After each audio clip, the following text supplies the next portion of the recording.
Welcome back to Go Local Live here in the Navigate Credit Union Broadcast Center. We're here now to talk about an issue that seems to affect pretty much everyone, not having enough time to get it all done. So here with us now, Jessica N. Turner. She's a Wall Street Journal best-selling author. She's the author of Stretched Too Thin. Welcome. Thanks so much for joining us today. Thanks so much for having me. So tell us a little bit about your book, Stretched Too Thin. It's definitely an issue that's close to a lot of people's hearts. Seems to be a common theme for working moms, for professionals. Yeah, so Stretch Too Thin, How Working Moms Can Lose the Guilt, Work Smarter, and Thrive is based on research that I did with 2,000 working moms from across America to learn what their biggest pain points were and struggles as working moms, as well as identify what are some changes that they can make to go from feeling like they're just hanging on and surviving to really thriving. And those areas range from home management and practicing self-care to investing in their marriages, boundaries at work, guilt, shame, and comparison.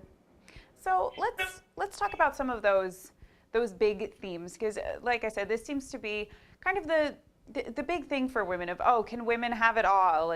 And you're expected to spend all this time with your kids, but you're also expected to have a career. And how can you handle it all while also staying your own person? Well, I think the important thing to say is that you can't do it all, and that's okay. And to recognize that the word balance isn't really a great word, and so maybe stop thinking about I need to have this perfect balance, but am I feeling satisfied in these different areas of my life? You know, research shows that the quality time that we spend with our kids matters a lot more than the quantity. So think about when you're with your kids, being able to be really focused and intentional in that time that you have, not be being distracted by technology or by other things that you have going on, by focusing just on them and the conversations you're having with them. I think you'll feel a lot better about your role as a mom. And so you mentioned maintaining your marriage as well. That seems to be kind of an issue for some people. You spend so much time devoting towards your kids and devoting towards your career, and then suddenly your kids are 18, you go off to college, and you realize, I don't really know who I'm married to anymore. So how can you make sure you carve out time for your marriage as well, as to make sure you focus on that? I think it's recognizing that that can be an issue and making a conscious effort to invest in your marriage, whether that's date nights, having conversations beyond kids' schedules and work schedules, and investing in those marriages just the same way you are investing in other relationships or investing in your work, that you are constantly going back and saying, you know, this is a priority. I need to speak to you with kindness. I need to take time for you to be a priority for me, instead of just kind of living through the day-to-day motions and often kind of being two ships in the night. Absolutely. And so these ideas, they build a lot off of your first two books, which talks about spending time for yourself. And can you speak to that just a little bit? Sure. So my first book was The Fringe Hours, Making Time for You, and then there was a companion gift book that was also available. And that notion was just that oxygen mask philosophy, that you have to take care of yourself first before you can take care of everyone and everything else. And that's an important part of Stretch Too Thin as well. 4 out of 5 working moms said that making time for themselves and practicing self-care was something that's difficult. And I think that's because for a lot of us, the easiest thing to cut from our schedules is ourselves, whether that is a doctor's appointment or it's making time to go to the gym. We just say, I'll get to that later. But what happens is, over time, when we keep saying no, no, no to ourselves, we become depleted, we become exhausted, we become angry and frustrated and some of those things. So it's really important to make time for practicing self-care so that you can be the best wife, mom, coworker, and friend that you can be. And self-care seems to be a big buzzword now. The idea of, oh, I'm going to put on a face mask tonight for self-care, the importance of focusing on self-care. And so what exactly does that mean? Is it different for everyone? It's a whole lot of things. Self-care is physical care, it's mental care, it's emotional and spiritual care. It's thinking about all of those different areas and taking care of yourself. So it's a lot more than just a massage or a face mask, though that certainly can be part of it. It is making time for your passions, taking care of your body, going to the doctor, making those dentist appointments that you so often cancel. Doing those types of things are also really important. Getting enough sleep, drinking a lot of water, those types of things. And so you're also you write this fantastic, popular blog. What inspired you to share your story?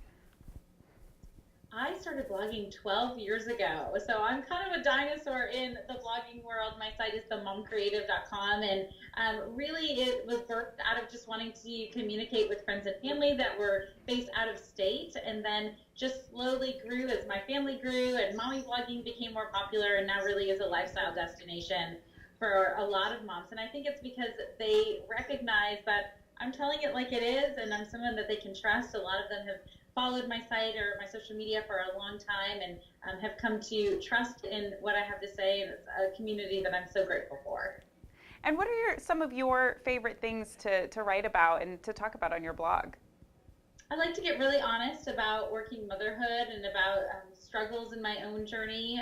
I write a lot about books. I think that reading is something that really unites a lot of people. In the research that I did for the Fringe Hours, I found that the number one thing that moms said that they would want to do if they had more time was read. And so that's true for me. And that's why I love sharing good book recommendations that I am experiencing as well as a great product. And talking about some of these things that women can do for themselves, what are some of your top tips you'd say if you had to sum your whole book up into just a few minutes? What are some of the top things you can do? Just a step one, start today. What's something I can do to start, to take back your life and be in control and say, I've got this?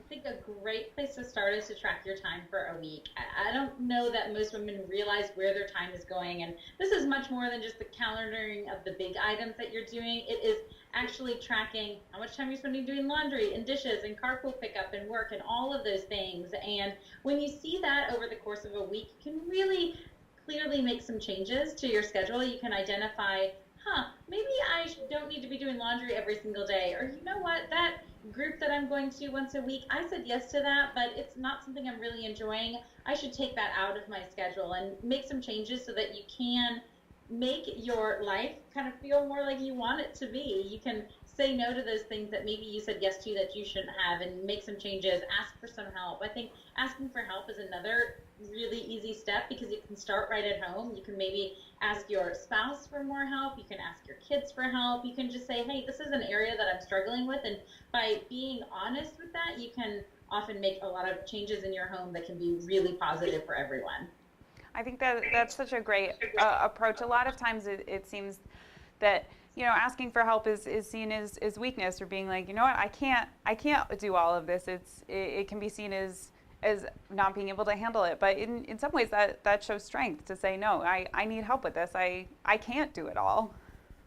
Absolutely. Asking for help is a sign of strength and a sign of confidence. It's also a way to empower other people to help. I think most people want to help, but they don't know how to do that. And so when you say, this is an area that I need help with, you're actually empowering other people as well. And so talking a little bit about where can we get your book?